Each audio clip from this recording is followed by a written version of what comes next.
eternidade.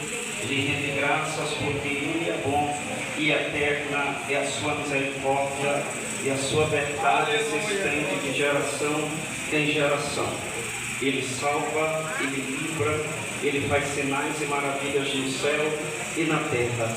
É Ele que muda o tempo e as estações, remove reis e estabelece reis, e o seu nome é glorificado para todos sempre. Glória a Deus nas maiores alturas, a Ele seja dada toda honra, toda glória e toda exaltação, uma vez mais, nesta madrugada. Quem localizou o texto sagrado confirme dizendo amém? Amém! Assim está escrito a palavra de Deus, versos 31 e 39 do capítulo 10 da carta aos Hebreus. Mas o justo viverá da fé, e se ele recuar, a minha alma não tem prazer nele. Nós, porém, não somos daqueles que se retiram para a perdição, mas daqueles que creem para a conservação da alma. Capítulo 11. Ora, a fé é o firme fundamento das coisas que se esperam e a prova das coisas que se não veem. Porque por ela os antigos alcançaram testemunho. Pela fé, entendemos que os mundos, pela palavra de Deus, foram criados, de maneira que aquilo que se vê não foi feito do que é aparente. Para encerrar capítulo 2, versos 1, 2 e 3, capítulo 12. Portanto, nós também, pois que estamos rodeados de uma tão grande nuvem de testemunhas, deixemos todo embaraço e o pecado que tão de perto nos rodeia, e corramos com paciência a carreira que nos está proposta, olhando para Jesus, autor e consumador da fé, o qual, pelo gozo que lhe estava proposto, suportou a cruz, desprezando a afronta, e assentou-se à destra do trono de Deus. Considerai, pois, aquele que suportou tais contradições dos pecadores contra si mesmo, para que não enfraqueçais, desfalecendo em vossos ânimos. Amém. Você que pode, retorne ao seu assento. Glória a Jesus. Nesta oportunidade eu quero estar louvando a Deus uma vez mais pela liderança desta igreja, da pessoa do bispo Domênico Gomes, juntamente com a sua esposa, bispa Carla Gomes. Deus continue abençoando a vida do homem e da mulher de Deus, onde o Senhor tem confiado esta obra, para que a mesma continue progredindo, avançando e crescendo a cada dia mais, para a glória do nome dele. Também quero louvar a Deus pela vida dos vice-presidentes deste ministério, na pessoa do diácono João de Deus, juntamente com a sua esposa, diaconisa Ivanonata. Deus continue abençoando ao homem de Deus que nos hospedou também ali na sua casa, juntamente com a sua esposa. Deus continue vos abençoando a cada dia mais, em nome de Jesus. Também quero estar louvando a Deus pela vida das líderes desta edição do Vigilhão Encontro de Profetas. Deus continue vos abençoando em nome de Jesus. Obreira Jéssica Rocha, que não teve contato conosco, Deus continue lhe abençoando a cada dia mais, em nome de Jesus. Meu muito obrigado pela oportunidade.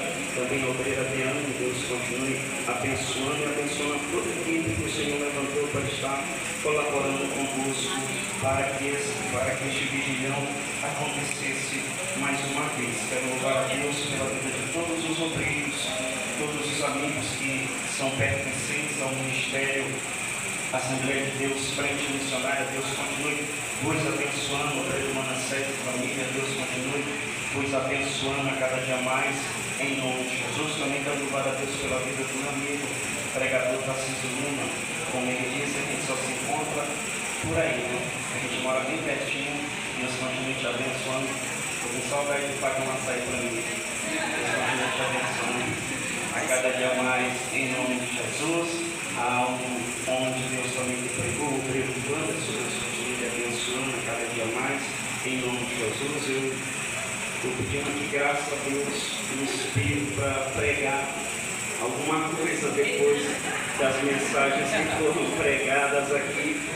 Se fosse para a gente orar encerrando, acredito que todos sairiam daqui satisfeitos e abastecidos pelas palavras que aqui foram pregadas da parte de Deus. Quero louvar a Deus também pela vida da minha companheira, minha esposa, Beatriz Melo, que me acompanha mais uma vez. Deus continue te abençoando em nome de Jesus. Eu gosto de pregar quando ela está comigo, porque se ninguém der glória, ela dá glória. Se ninguém levantar a mão, ela levanta, e a gente vai dando lugar e Jesus vai sendo glorificado.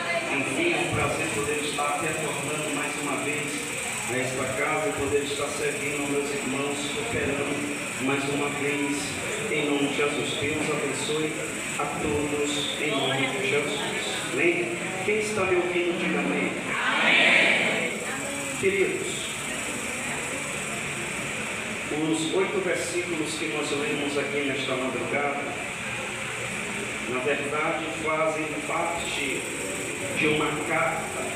Na verdade, é uma porção de uma carta que foi enviada aos irmãos judeus ou hebreus que nesse exato momento estavam enfrentando uma terrível perseguição, tanto interna quanto externamente.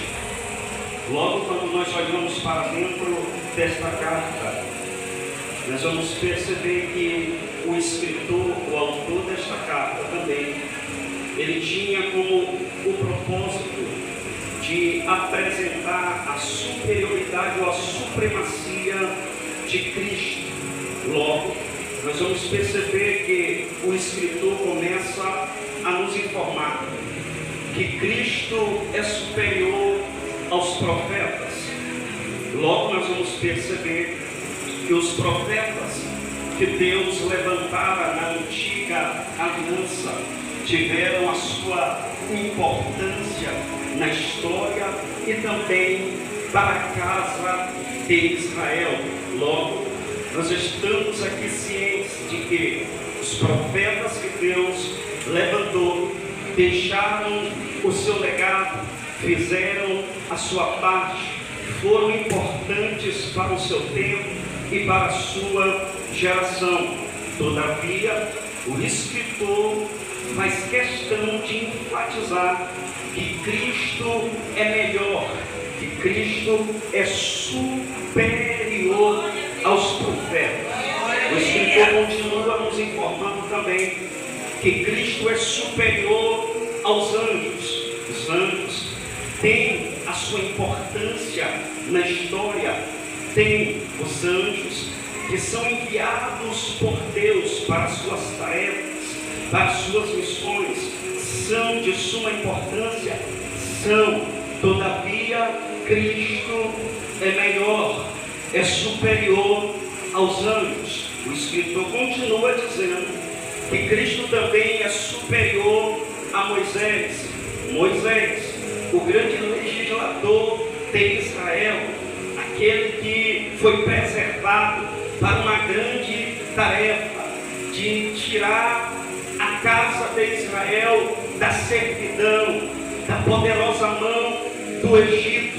Logo, nós vamos perceber que por mais que Moisés foi e continua sendo importante porque o seu legado ficou, todavia o escritor continua nos informando que Cristo é melhor, Cristo é superior.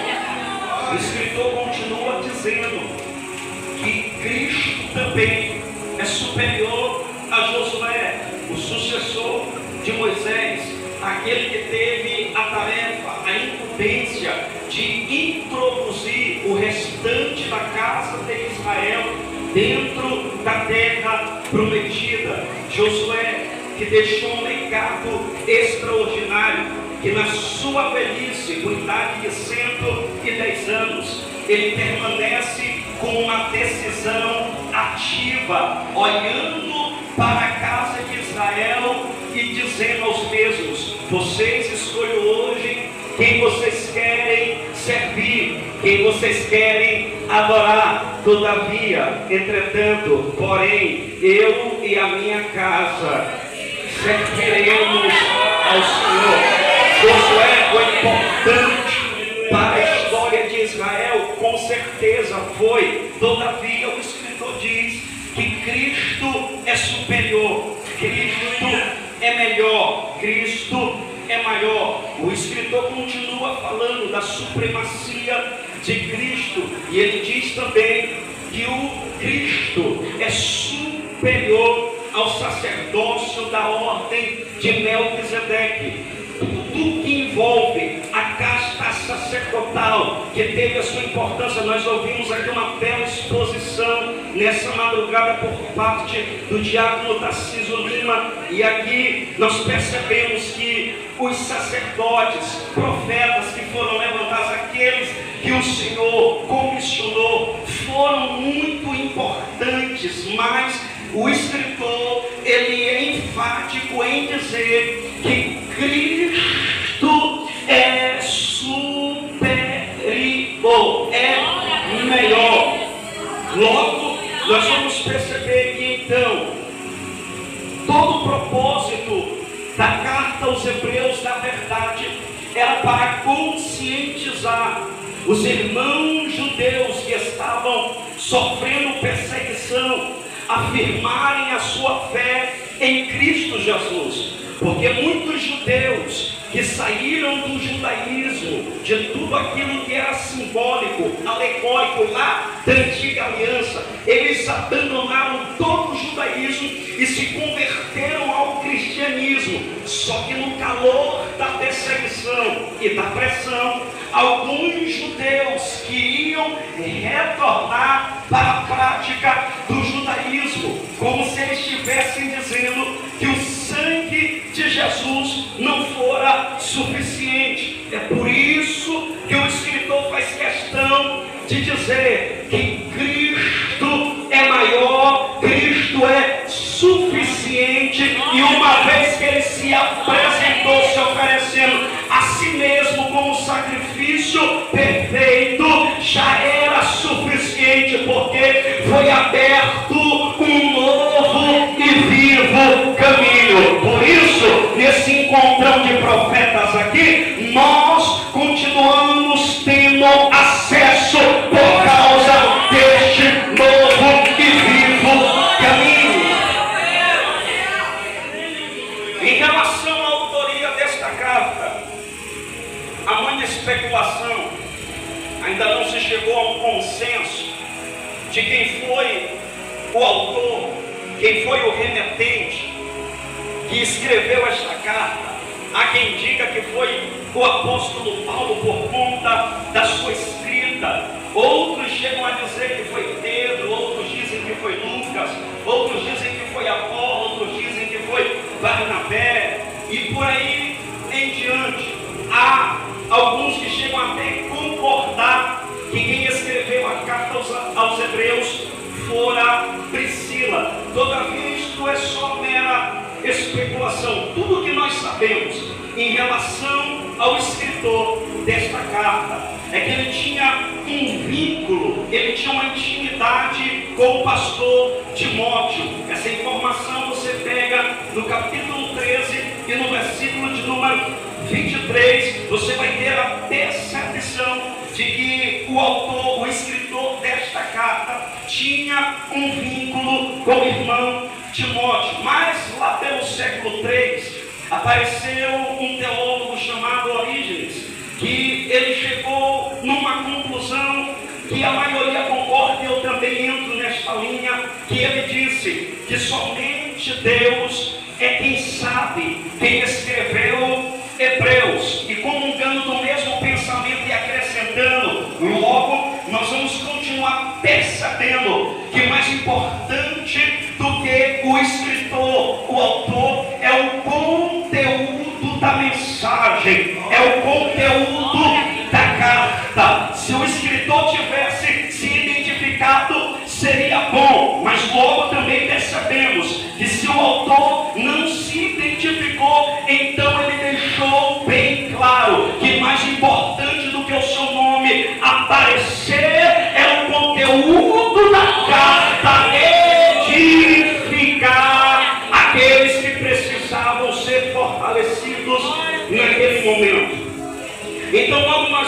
perceber que a intenção deste escritor, além de mostrar a suficiência, a supremacia de Cristo, nós vamos perceber que ele também tinha em mente um desejo, um objetivo de instruir os cristãos judeus. Como eu disse, muitos judeus, por conta do calor da perseguição e da pressão, queriam retroceder, queriam recuar, queriam dar para trás, queriam voltar para o judaísmo. Logo, quando nós olhamos então a intenção do escritor se desdobrando dentro da carta, nós vamos perceber que ele vai também elencar um dos objetivos, que tudo o que aconteceu na antiga aliança, na verdade, era apenas uma projeção que seria concretizada, cumprida na pessoa bendita de Jesus Cristo. Porque o próprio escritor, ele chega a nos informar que na antiga aliança, no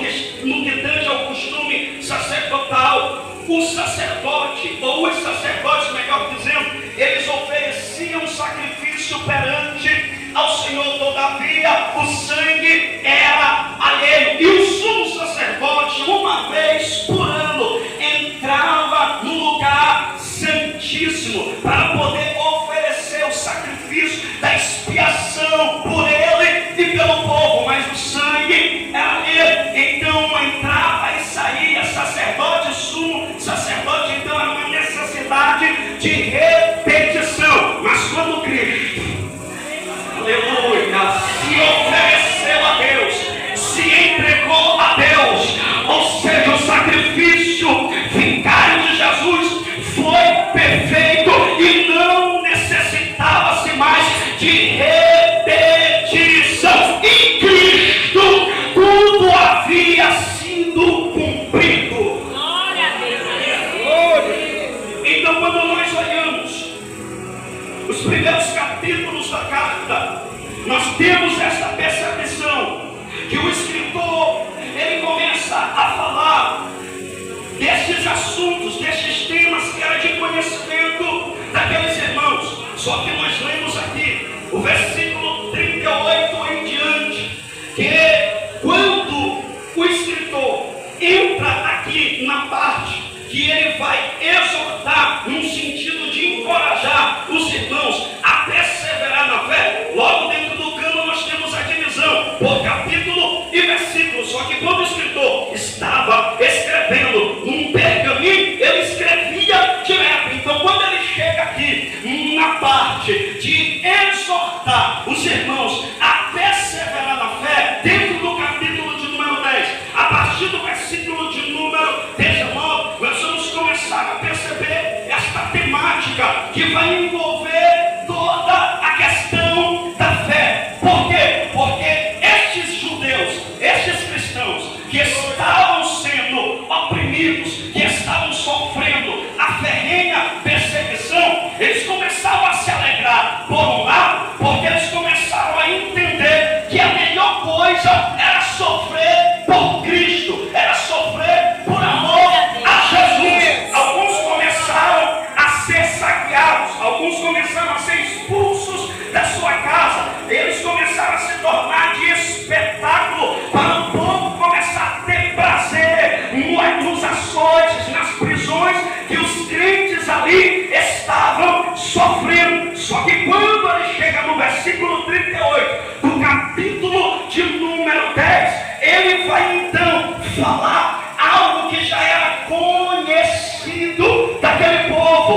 quando eu vou ver a lei se afrouxando e gente fazendo aquilo que é mal. Deus então responde este profeta, e este profeta começa a ficar ainda mais em conflito, porque Deus, ele anuncia que os caldeus, os babilônios, seriam levantados por Deus para corrigir, ou seja, a Babilônia seria uma espécie de chicote nas mãos de Deus que ia estralar no lombo de Judá. Então Deus avisa que a Babilônia seria levantada para poder corrigir o seu povo. Aí esse profeta ficou ainda mais num dilema. Aí ele vai para o capítulo de número 2 do seu livro e ele começa a nos informar que ele foi se apresentar numa torre de vigia, esperando uma resposta da parte do Senhor, porque ele havia interrogado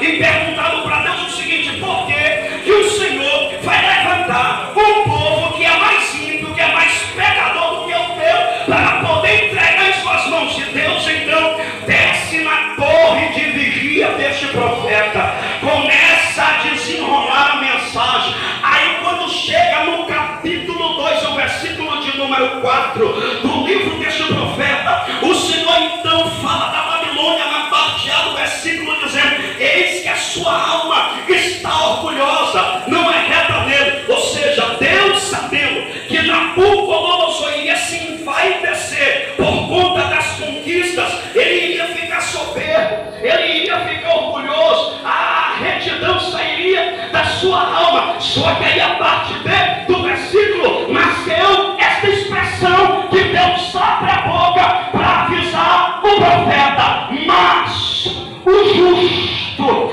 pela sua fé viverá. Ai meu Deus, aleluia. E quando nós adentramos no Novo Testamento, nós vamos perceber que Paulo usa pelo menos 2 vezes esta expressão. A primeira vez que ele usa é escrevendo aos Romanos, capítulo 1, versículo 17 da carta aos Romanos. Ele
que o escritor, então, usando esta expressão, ele quer entrar com mais detalhes no que é esta fé. É por isso que quando nós percebemos a escrita, nós vamos perceber que a intenção do escritor era justamente esta: fortalecer a fé daqueles irmãos na pessoa bendita de Jesus Cristo, e que eles se lembrassem que no momento da perseguição, no momento do aperreio, no momento da adversidade, todo aquele que foi aceito por Deus, que é chamado de justo diante dele, vai ficar de pé, mas não porque canta bem, não porque prega bem, não porque veste bem, vai sobreviver pela fé que carrega.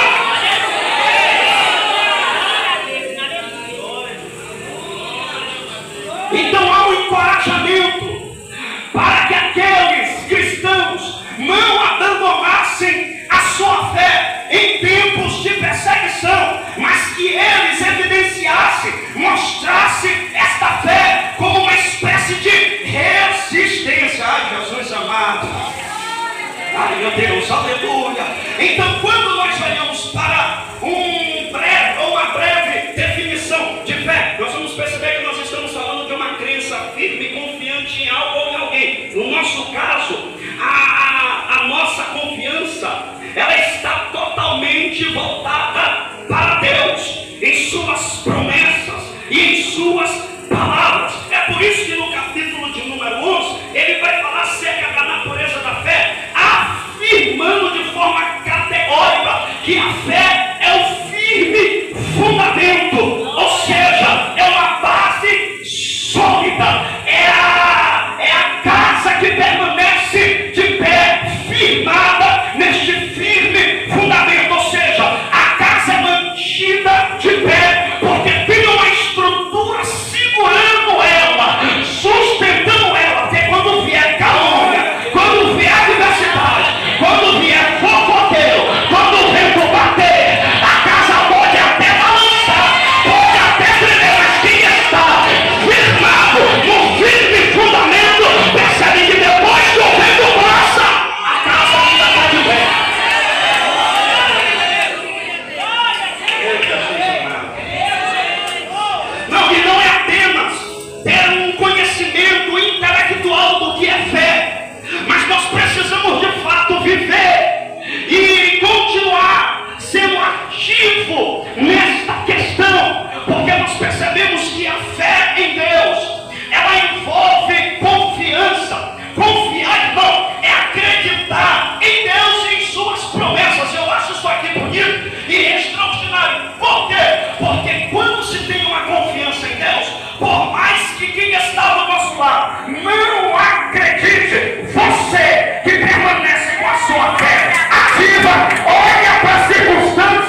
vamos aqui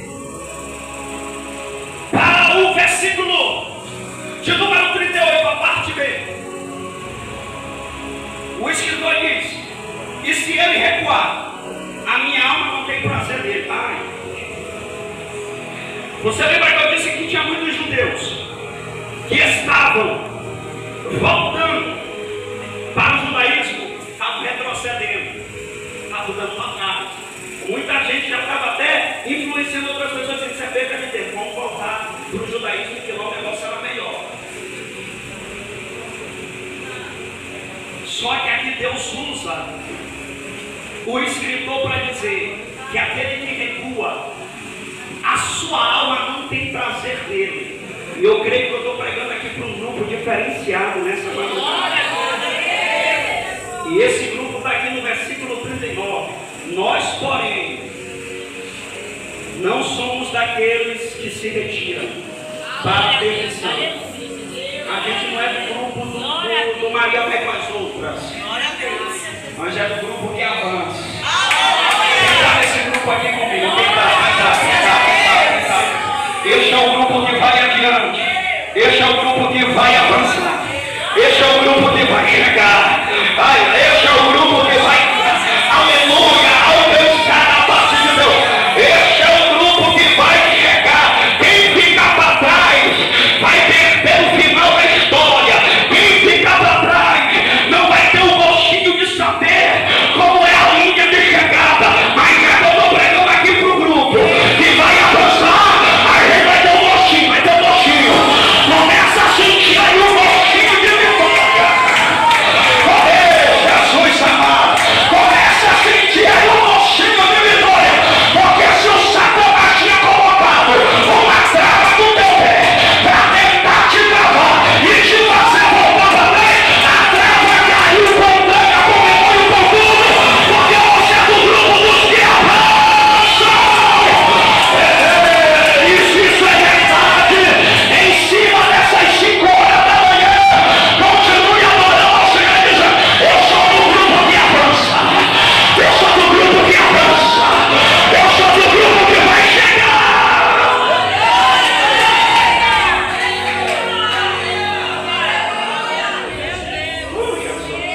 Posso beber essa água aqui?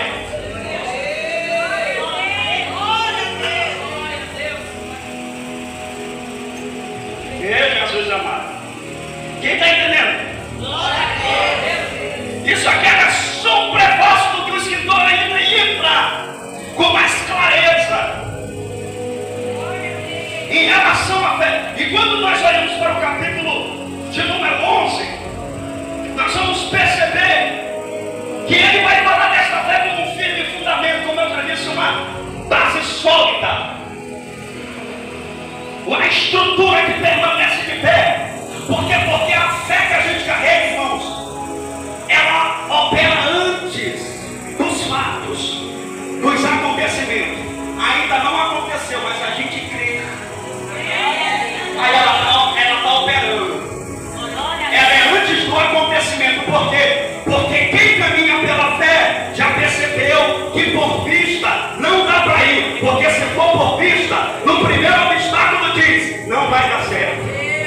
A gente não chega. Mas se for caminhando pela fé, pode ter o tanto de obstáculo que tiver, mas a fé nos faz passar por cima. É quando tudo está dizendo o contrário, mas a gente está firmado nela. Ainda não aconteceu, e quando ainda não aconteceu, sempre aparece zombador, porque isso aqui é natural, para perguntar: e aí? Ainda não aconteceu? E aí? A gente estava crendo? Pois é isto que a fé nos faz acreditar, irmão. É nos acontecimentos que ainda não ocorreram, ainda não aconteceram, mas há uma certeza dentro de nós que está dizendo: a gente vai alcançar, porque eu estou esperando, eu estou aguardando. Ai, meu Deus, eu vou correr aqui porque Jesus amado. E quem sabe o que é mais lindo? É porque se a gente espera convicto, sabendo que a fé opera antes, a gente começa a pegar experiências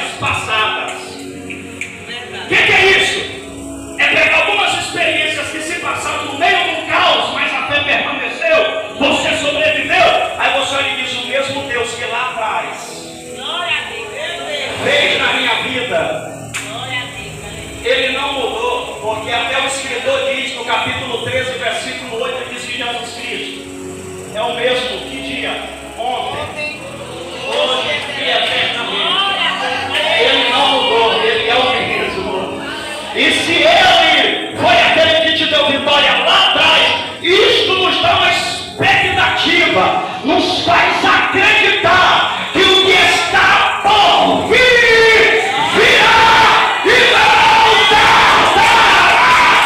Espera mais um pouquinho de tempo, porque o que há de vir está vindo aí, está vindo aí, está vindo aí, está vindo aí, está vindo aí, está vindo aí, está vindo aí.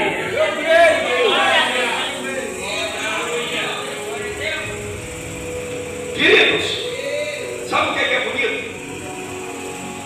É que quando nós olhamos para o capítulo de número 11 de Hebreus, eu fiz uma marcação e eu consegui detectar pelo menos cerca de 20 vezes o termo pela fé. Porque os irmãos vão perceber que o escritor faz questão de falar da natureza da fé. Aí ele começa logo a antecipar os exemplos que ele vai dar, porque ele diz que por ela, pela fé, os antigos alcançaram testemunho. Aí ele faz a nossa mente ser clareada com aquilo que Deus fez quando criou o universo, ou os mundos, ou o nosso mundo, como pela palavra. Porque nós entendemos que pela palavra Deus chamou o universo à existência a partir do nada. Ele ordenou e as coisas começaram a existir. E é esta fé que nos faz acreditar que Deus então criou todo o universo pela sua palavra. Aleluia, eu vou fazer isso aqui só uma vez. Eu sei que é enjoado. Lá em São Luís do Povo reclama, é muito. Vou fazer isso uma vez. Pega o dedo indicador, pega o dedo. Tem um poder espantoso. Porque lá em Gênesis capítulo 1, os irmãos conhecem que vai São Tiago.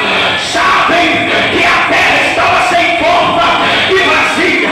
Trevas estavam sobre a face do abismo. O Espírito de Deus pairando sobre a face das águas. Aí no versículo de número 3, Deus abre a boca e diz: haja luz. Deus começa a liberar a palavra. Deus começa a liberar a palavra. E a partir do haja, aquilo que era vazio começou a ser preenchido. Aquilo que era sem forma começou a ganhar forma. E eu vou pegar carona para profetizar.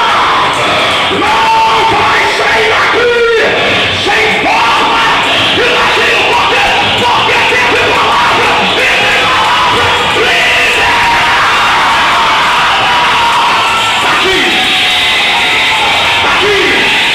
Aqui, acorda alguém aí do lado e diz: acorda. Isso aqui é cristiano, encontrando o profeta. Tem palavra liberada aqui. Tem palavra liberada aqui.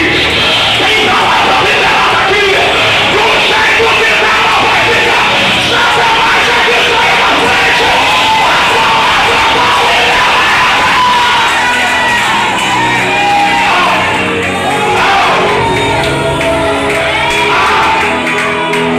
Ai, meu Deus. Ai, Jesus. Você pode aceitar só um pouquinho, eu não já enxergo. Tem café lá fora, não tem?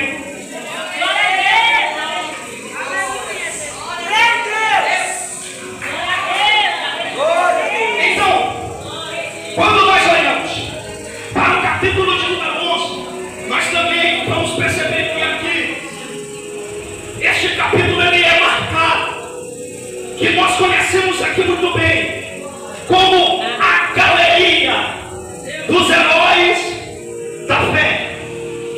Os irmãos vão perceber que o escritor começa a dar exemplos dos antigos.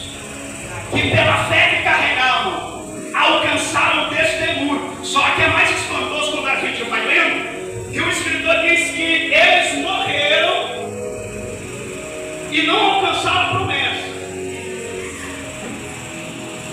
Mas eles morreram esperando. Morreram acreditando. Ai, Jesus amado. E é por isso que quando ele termina o capítulo 11, que ele vai dar continuidade no assunto, ele fala no versículo de número 40, ele diz assim: provendo Deus alguma coisa melhor a nosso respeito, para que eles, sem nós, não fossem aperfeiçoados. Ou seja, quando os antigos passaram por este mundo, que o próprio escritor diz que o mundo não era digno deles, quando eles passaram, eles fizeram a sua parte, eles acreditaram e conseguiram alcançar testemunho, conseguiram alcançar uma aprovação de Deus. Então, quando entra no capítulo de número 12, olha que coisa linda. Portanto, nós também, pois que estamos rodeados de uma tão grande nuvem de testemunhas. Que testemunhas? Abraão, Isaac, Jacó, todos aqueles que o escritor fez questão de trazer exemplo. E como eles fizeram a parte deles lá atrás, nós agora temos que dar continuidade que eles começaram. Aí essa nuvem de testemunhas são eles. É como se a gente fosse colocado dentro de uma arena para correr e eles estivessem na arquibancada, como se estivesse dizendo: a gente já correu, a gente já fez a nossa parte, agora é com vocês. Aí ele continua dizendo que nós precisamos deixar todo o embaraço, toda a carga, todo o peso e o pecado que tão de perto nos rodeia, tudo aquilo que vem para tentar nos jogar na coroação do pecado, ferir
aplainado. Por quê? Porque no caminho, olha o que ele diz aqui, para que o que manqueja, você vai encontrar gente mancando no caminho. E em vez de botar o pé para ele cair, você vai continuar firmado, focado. Porque quando você passa perto dele, ele vai olhar para você e vai dizer: se ele está chegando, eu também vou chegar. Antes, não se desvie, mas que seja o quê? Sarado e permaneça. Porque no julgar, eu acho só que lindo. Você percebeu o que você não pode parar? Tem gente precisando de você no caminho. Tem gente que para a vida dele, você se tornou uma referência a ponto dele olhar para você e dizer: se fulano está indo, se fulano está indo, com tudo que está passando, e eu que estou passando só por isso, estou querendo desviar, estou querendo sair, estou querendo abandonar a corrida, estou mancando, eu vou descansar, porque eu vou ser sarado para continuar. Alguém vai ser sarado através de você, através da pregação que você prega, alguém vai ser sarado, através do hino que você canta, alguém vai ser sarado, através da oração que você faz, alguém vai ser sarado, porque você está caminhando pela fé, está alcançando o seu objetivo, mas está sem ajuda para alguém no caminho. Aleluia. Aleluia. Então, se outros correram, significa que nós vamos também nos espelhar na fidelidade, no compromisso que vai nos encorajar a continuar. Mas nós não estamos sozinhos. De vez em quando a gente pensa que é só a gente que está atravessando tal problema, mas se a gente dá uma olhadinha ao redor, tem gente com o mesmo problema que o nosso. E quando a gente às vezes está cercado de situações adversas, a gente quer ir lá pro history do WhatsApp e colocar um coração quebrado, arrancar a foto do perfil para mostrar para todo mundo que está magoadinho, que está chateadinho. Vai para o TikTok, aí começa a ver uns vídeos cujas músicas são melancólicas, com frases de mutilação, para dar aquele incentivo a pessoa a dar logo o calor da sua vida. Aí fica lá com fone de ouvido, chorando do ladinho da cama. O Senhor está dizendo: levanta a cabeça hoje, é hora da sua reação hoje. Deixa com esse negócio hoje, que o Senhor está dizendo que Ele te dá força na corrida. Porque se a gente olhar para o capítulo 11, entrando no capítulo 12, até então nós vamos perceber que só teve referência humana. Aí alguém pode objetar, mas o pregador só falou para a gente olhar o exemplo de Abraão, o exemplo de Jacó, o exemplo de outro. Eu vou te dar uma referência que foi modelo perfeito, que Luiz Vitor fez questão de botar aqui, que enquanto a gente está correndo a carreira que nos está proposta, nós estamos olhando para Jesus. Aquele que começou o batismo, o autor, o criador da nossa fé e o consumador, seja aquele que concretiza e aperfeiçoa. Porque se Cristo é o autor, então vai começando nele. E se Ele é o consumador, termina nele. Vamos olhar para Ele. Vamos olhar para Ele. Por quê? Porque Ele foi modelo perfeito. Que mediante as provações de uma cruz preparada para ele, e em vez de ele ficar deprimido, ele botou uma alegria no coração, decidiu suportar a afronta, a ignomínia, a vergonha da cruz, mas ele suportou. Ele é modelo perfeito. É por isso que quando a gente está correndo, caminhando, a gente está olhando para ele. Porque de vez em quando a gente olha para a esquerda, olha para a direita e diz: eu vou desistir, eu vou parar, eu vou voltar. E você dá uma olhadinha para frente e vê Jesus lá. Porque você não perdeu ele de vista. Ai meu Deus, aleluia, porque Ele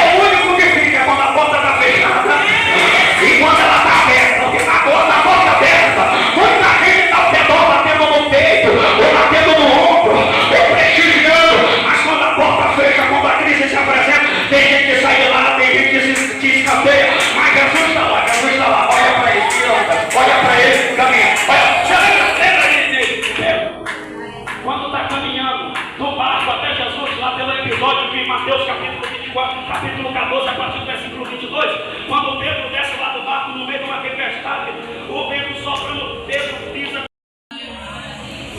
Só que aí a Bíblia diz que ele reparou. Foi ele reparando a força do vento, ou sentindo a força do vento, ele tirou o foco de Jesus e olhou para a onda. É verdade, é Deus. E quem olha para a onda começa a afundar. Mas sabendo que Jesus está bem na frente, está afundando, mas está dizendo: Jesus, eu não vou morrer afogado aqui, me ajuda. Jesus está aqui, está aqui, está aqui. Glória a Deus. Está aqui. O Jesus, o modelo perfeito, suportou tudo o que tinha que suportar. A mensagem de amanhã, na verdade, hoje, né? Para a Santa Ceia ali, a gente vai falar sobre Jesus no Getsemane. Porque teve esse momento que Jesus parou. Eu achei que bonito. Lá no lugar de costumes da oração, na prensa e azeite do Getsemane, e ele ora por 3 vezes, a oração dele foi: Pai, se quiseres, faça de mim esse cálice. Eu imagino, Tarcísio, que nessa hora o inferno parou e disse: ele vai abandonar o propósito da cruz agora. Só que aí Jesus continua a oração e diz: mas não seja feita a minha vontade, seja feita a tua. Quem está caminhando aqui pela fé? Quem percebeu, aleluia, que apesar dos pesares, a vida envolvendo, a vida cristã envolvendo um trabalho árduo, um momento que vem mesmo com toda a força, querendo que a gente desista a qualquer custo, a gente começa a perceber que o nosso Jesus, aleluia, foi um modelo perfeito que cumpriu tudo que estava profetizado em relação a ele, em relação à sua morte. Então, se a gente que está correndo tirar os olhos de Jesus, a gente pode tropeçar. Então, olhe para ele, olhe para ele, olhe para ele. Glória a Deus, aleluia. E eu vou finalizar.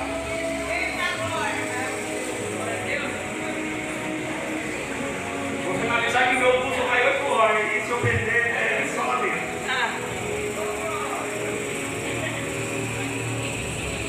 Mas antes eu vou tomar café, tá? Glória a Deus. Isso aqui tem que registrar. Não vem com esse negócio de café da casa, não.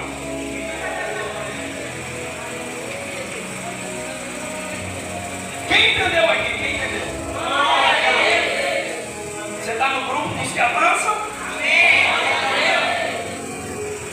Então você sabe que você tem uma carreira para cumprir. E eu concluo.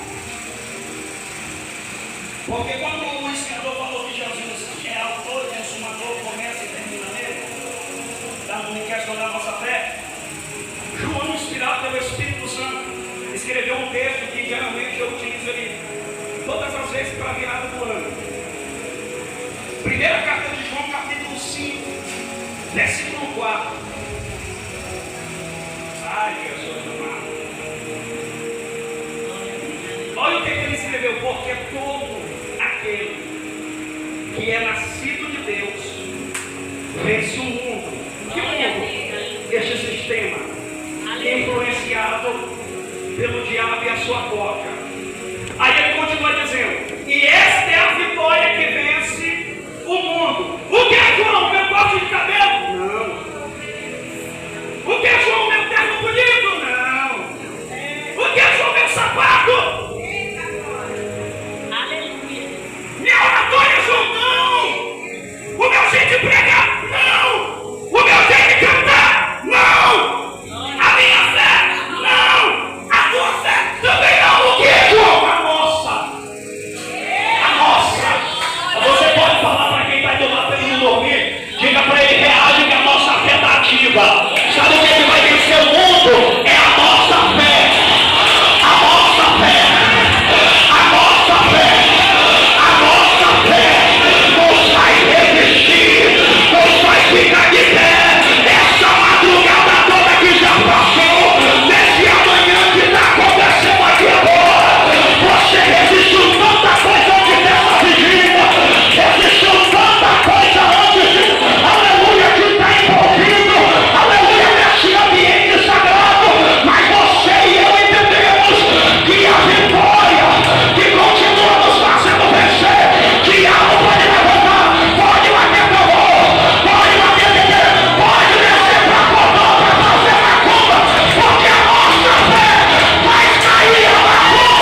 sabem que assim é impossível agradar a Deus, que aquele que se aproxima de Deus precisa crer que Ele existe. A gente está ativado aqui ainda nessa manhã. Está ativado aqui nessa manhã. Você pode adorar do jeito que você se sentir bem. Adore a Jesus nessa manhã. Adore ao Senhor nesta manhã. Adore, adore, adore, adore, adore. Adore, adore, adore, adore. Aqui é um povo que vive pela fé. Aleluia, aqui